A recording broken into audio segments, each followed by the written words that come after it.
Assalamualaikum warahmatullahi wabarakatuh. Alhamdulillahi rabbil alamin. Wassalatu wassalamu ala ashrafil anbiya'i wal mursalin wa ala alihi wa sahbihi wa man tabi'ahum bi ihsanin ila yaumiddin. Amma ba'du.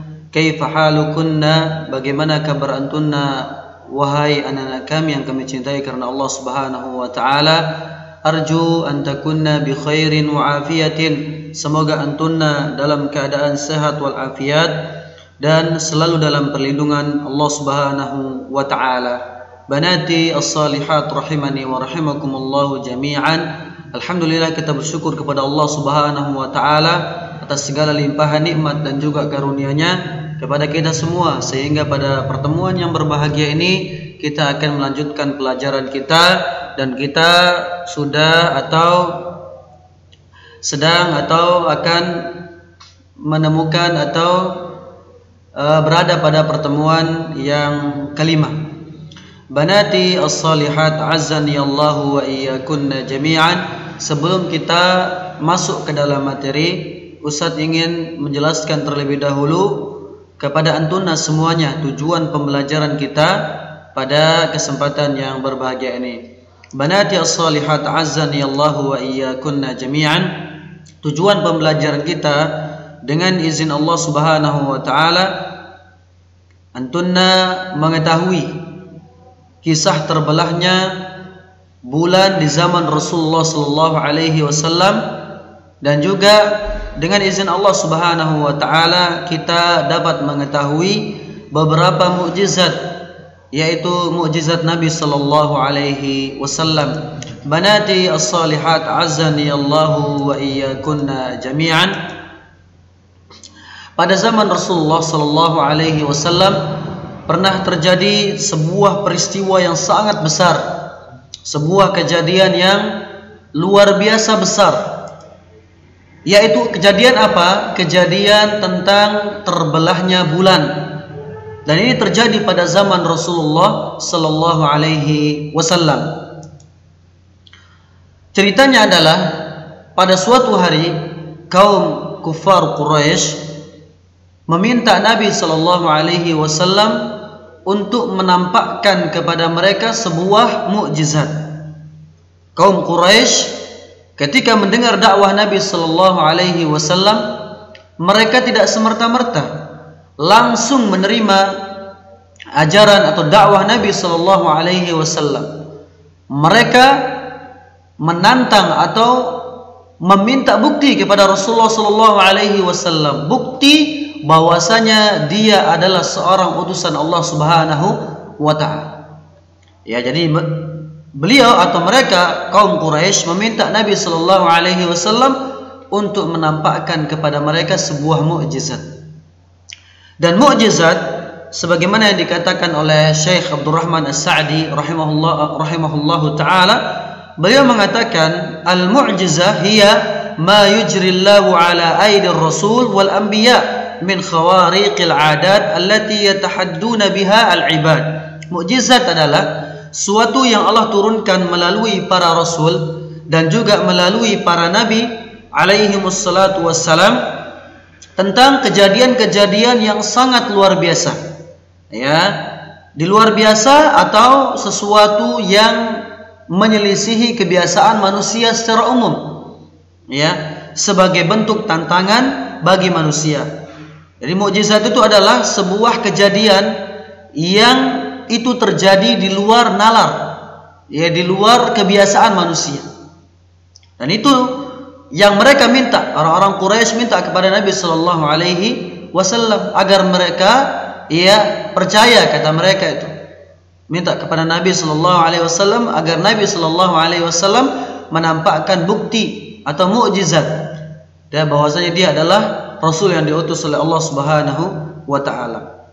Itu semua mereka lakukan untuk meyakinkan mereka bahwa Nabi sallallahu alaihi wasallam benar seorang rasul dan bukan seorang pembual. Jadi ini memang kebiasaan orang-orang Quraisy. Mereka tidak mau beriman kepada Allah Subhanahu wa ta'ala. Nanti kita akan lihat ketika Rasulullah sallallahu alaihi wasallam tampakkan mukjizat kepada mereka, apa yang mereka lakukan? Apakah mereka beriman kepada Allah? Apakah mereka beriman kepada Rasulullah sallallahu alaihi wasallam? Ya, itu memang kebiasaan orang-orang Quraisy. Ketika mereka meminta mukjizat kepada Rasulullah sallallahu alaihi wasallam, lantas Rasulullah sallallahu alaihi wasallam berdoa dan akhirnya Allah menampakkan kepada mereka bulan terbelah dan terpisah menjadi dua bagian. Ya, ketika Allah menampakkan kepada mereka mukjizat Nabi sallallahu alaihi wasallam dengan dibelahnya ya bulan menjadi dua bagian, maka setelah kaum Quraisy melihat itu, tetap saja mereka tidak mau beriman kepada Allah Subhanahu wa taala. Mereka tidak mau beriman kepada Rasulullah sallallahu alaihi wasallam. Mau didatangkan bukti apapun, ya tetap saja mereka tidak mau beriman kepada Allah Subhanahu wa taala. Bahkan ketika Allah Subhanahu wa taala membelah bulan menjadi dua bagian, kemudian mereka melihatnya dengan mata kepala mereka sendiri, orang-orang Quraisy tersebut, maka mereka menuduh Nabi sallallahu alaihi wasallam sebagai seorang penyihir. Mereka tidak mau beriman kepada Allah dan mereka tidak mau beriman kepada Rasulullah sallallahu alaihi wasallam walaupun bukti nyata telah mereka lihat dengan kepala mereka sendiri. Itulah hidayah ya akhwati, ya banati as-salihat, anak-anakku yang salihah. Itulah hidayah ya yang Allah Subhanahu wa taala berikan kepada orang-orang yang Allah Subhanahu wa taala kehendaki. Ya, mereka diberikan Rasul, diutus Rasul kepada mereka, lalu diberikan bukti ya akan kerasulan Nabi sallallahu alaihi wasallam, namun mereka tidak mau beriman dan mereka mengatakan Nabi adalah seorang penyihir, Nabi adalah orang yang gila, Nabi adalah orang yang pendusta dan seterusnya. Itu tuduhan-tuduhan yang mereka timpakan kepada Nabi sallallahu alaihi wasallam, yang mereka tidak mau beriman kepada Allah dan juga tidak mau beriman kepada Rasulullah sallallahu alaihi wasallam. Maka antunna dan kita semua Allah berikan kemudahan untuk beriman kepada Allah dan Rasulnya, maka hendaknya kita bersyukur dan kita bersyukur kepada Allah Subhanahu wa taala akan nikmat tersebut dengan kita melakukan amal-amal saleh, dengan kita melakukan dan semangat di dalam melaksanakan ibadah-ibadah yang Allah Subhanahu wa taala wajibkan kepada kita semua. Banati as-salihat, azani Allah wa iyyakunna jami'an. Adapun dalil tentang kejadian yang sangat luar biasa pada zaman Rasulullah sallallahu alaihi wasallam, yaitu tentang terbelahnya bulan, itu dalilnya di dalam surat Al-Qamar ayat yang pertama. Allah Subhanahu wa taala berfirman, iqtarabatis sa'atu wan syaqqal qamar.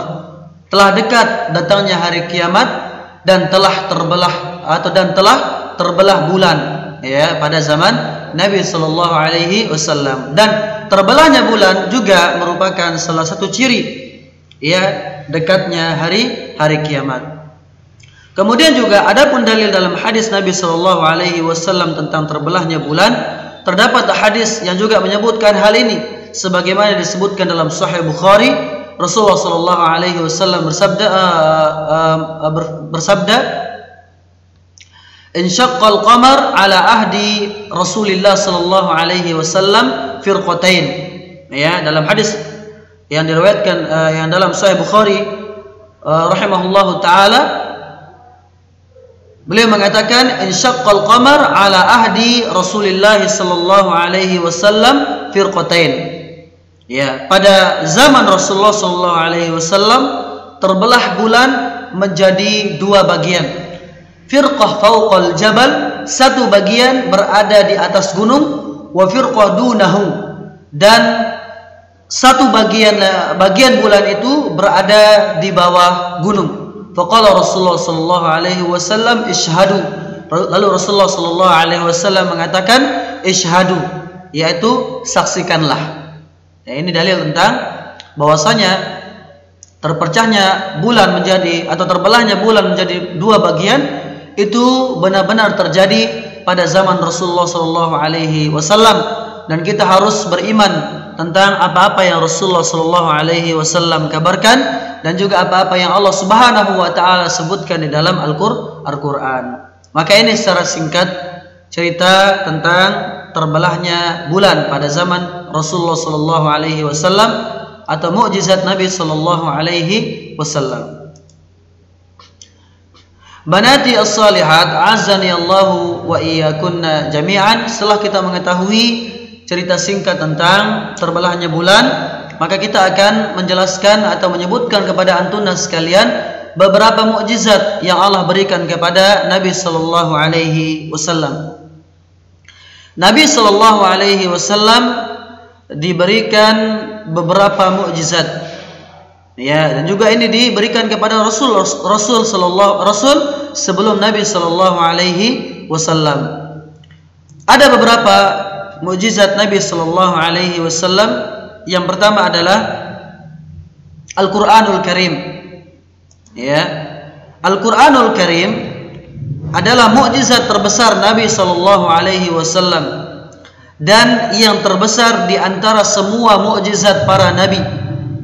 Al-Quran diturunkan kepada Nabi Muhammad sallallahu alaihi wasallam dan Al-Quran merupakan mukjizat yang terbesar yang Allah turunkan kepada Nabi Muhammad sallallahu alaihi wasallam. Bagaimana tidak?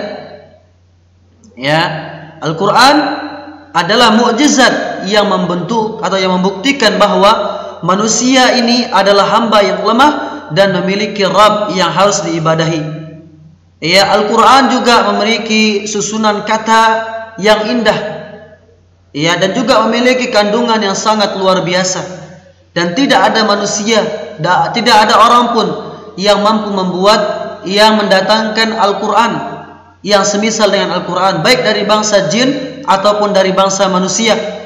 Karena Allah Subhanahu wa taala ya menantang para bangsa jin dan juga seluruh manusia. Ya, Allah mengatakan dalam Al-Quran, "Qul la in ijtama'atil insu wal jin ala an ya'tu bimithli hadzal Qur'an la ya'tuna bimithlihi walau kana ba'dhum li ba'dihim dhahira." Allah menantang mereka, orang bangsa jin dan juga manusia. Sesungguhnya jika manusia dan jin berkumpul untuk membuat yang serupa dengan Al-Quran ini, niscaya mereka tidak akan dapat membuat yang serupa dengan Al-Quran, sekalipun sebagian mereka menjadi pembantu bagi sebagian yang lainnya. Ya, tidak ada yang bisa mendatangkan yang serupa dengan Al-Quran. Ya, tidak ada yang bisa. Kenapa? Karena ini merupakan ya wahyu yang Allah turunkan kepada Nabi sallallahu alaihi wasallam, dan ini merupakan mukjizat terbesar yang diberikan oleh Allah Subhanahu wa taala kepada Nabi Muhammad sallallahu alaihi wasallam. Kemudian ya, mukjizat yang kedua yang Allah Subhanahu wa taala berikan kepada Nabi Muhammad sallallahu alaihi wasallam adalah air memancar dari sela-sela jari beliau sallallahu alaihi wasallam. Dalilnya mana? Dalilnya diriwayatkan oleh Imam Al-Bukhari rahimahullahu taala, yaitu tentang sebuah wadah air pernah disodorkan kepada Rasulullah sallallahu alaihi wasallam. Beliau sallallahu alaihi wasallam mencelupkan tangannya ke dalam wadah air tersebut. Maka air memancar di sela-sela jemari tangan beliau sallallahu alaihi wasallam. Dengan air itu para sahabat berwudu. Ya, jumlah mereka pada saat itu melebihi atau adalah 300 orang. Para sahabat berwudu dari sela-sela ya air yang keluar dari jari Nabi sallallahu alaihi wasallam, dan itu merupakan mukjizat ya Nabi sallallahu alaihi wasallam. Kemudian mukjizat yang ketiga adalah makanan sedikit cukup untuk banyak orang. Ceritanya ya juga sama itu disebutkan dalam hadis Nabi sallallahu alaihi wasallam. Ya, cerita singkatnya adalah Nabi sallallahu alaihi wasallam atau suatu ketika Rasulullah sallallahu alaihi wasallam itu terlihat lemas, dan Abu Talhah mendengar hal itu. Ya, Abu Talhah dengan istrinya mengundang Nabi sallallahu alaihi wasallam untuk makan di rumahnya. Kemudian Rasulullah sallallahu alaihi wasallam ya membawa para sahabat yang lainnya agar mereka juga ikut ya bersama Nabi sallallahu alaihi wasallam makan di rumahnya Abu Talhah dan juga rumah istrinya. Ya. Dan Abu Talha ketika melihat itu kaget, khawatir karena makanan yang dia suguhkan untuk Nabi Shallallahu Alaihi Wasallam sangat sedikit.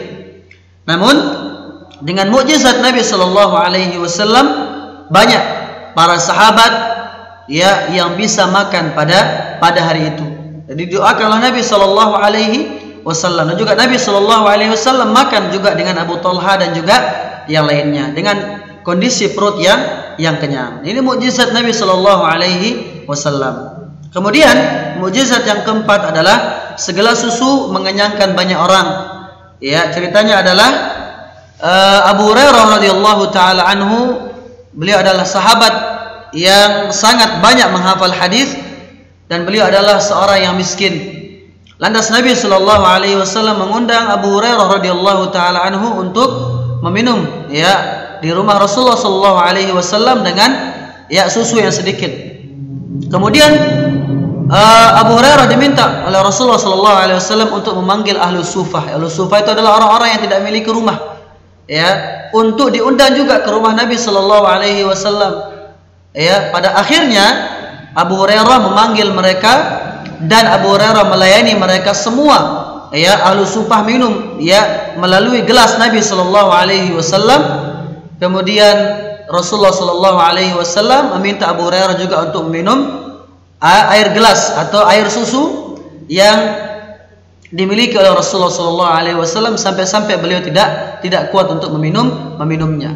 Ya, padahal air gelas itu, air susu itu hanya satu gelas, namun cukup ya untuk orang-orang ahlu sufah dan juga untuk Rasulullah dan juga untuk Abu Hurairah radhiyallahu taala anhu. Dan ini merupakan mukjizat Nabi Shallallahu Alaihi Wasallam, segelas susu mengenyangkan banyak orang. Dan ini harus kita imani, ya, harus kita yakini ya tentang kejadian ini. Banati as-salihat azani Allah wa iyyakunna jami'an. Akhirnya pada evaluasi kali ini Ustaz ingin meminta antunna untuk membaca kembali kisah terbelahnya bulan pada halaman 12 ya di buku paket kalian. Dan semoga Allah Subhanahu wa taala menjadikan kita orang-orang yang beriman kepada Allah dan juga beriman kepada Rasulullah sallallahu alaihi wasallam dengan penuh keyakinan. Dan semoga Allah Subhanahu wa taala mengumpulkan kita dan orang-orang yang saleh ke dalam surga Allah Subhanahu wa taala. Akhirnya kita tutup dengan doa kafaratul majlis. Subhanakallahumma wa bihamdik asyhadu an la ilaha illa anta astaghfiruka wa atubu ilaik. Assalamualaikum warahmatullahi wabarakatuh.